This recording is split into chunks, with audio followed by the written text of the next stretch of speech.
Merhaba, benim adım Fatma. Ben Mısırlıyım.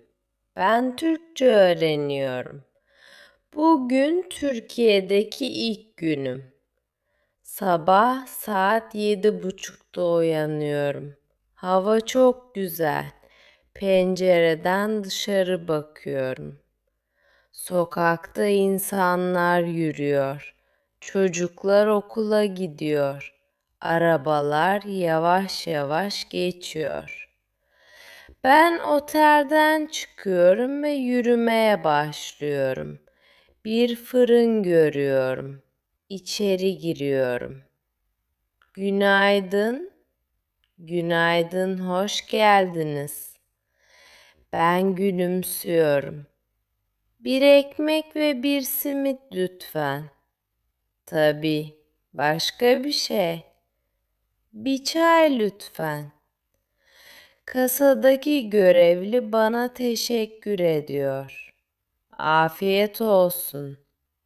Ben de cevap veriyorum. Çok teşekkür ederim.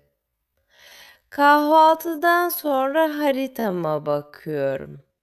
Bir müze arıyorum ama yolu bilmiyorum. Bir kadına soruyorum. Affedersiniz, müze nerede?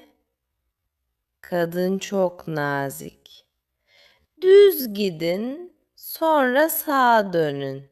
Müze sol tarafta. Çok teşekkür ederim. Rica ederim. Müzeye gidiyorum. Çok güzel fotoğraflar çekiyorum.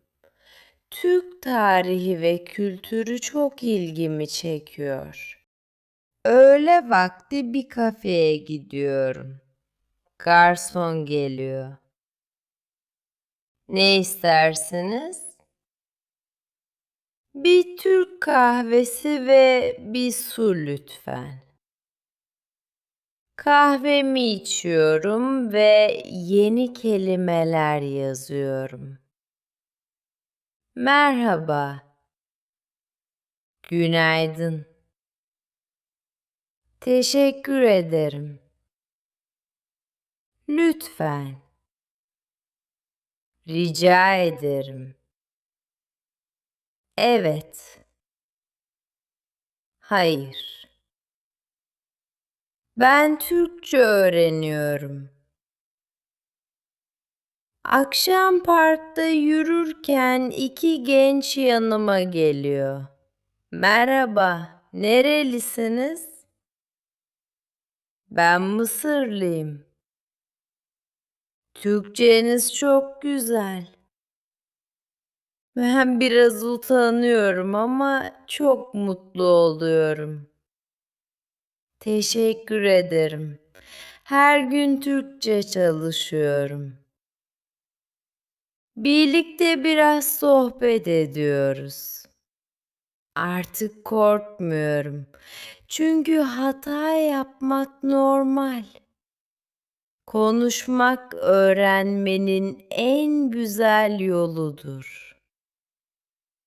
Ben her gün biraz daha Türkçe öğreniyorum ve biliyorum ki yarın bugünlerden daha iyi Türkçe konuşacağım. Sen de Türkçe öğreniyorsan pes etme. Her gün küçük bir adım at. Bir gün sen de akıcı Türkçe konuşacaksın.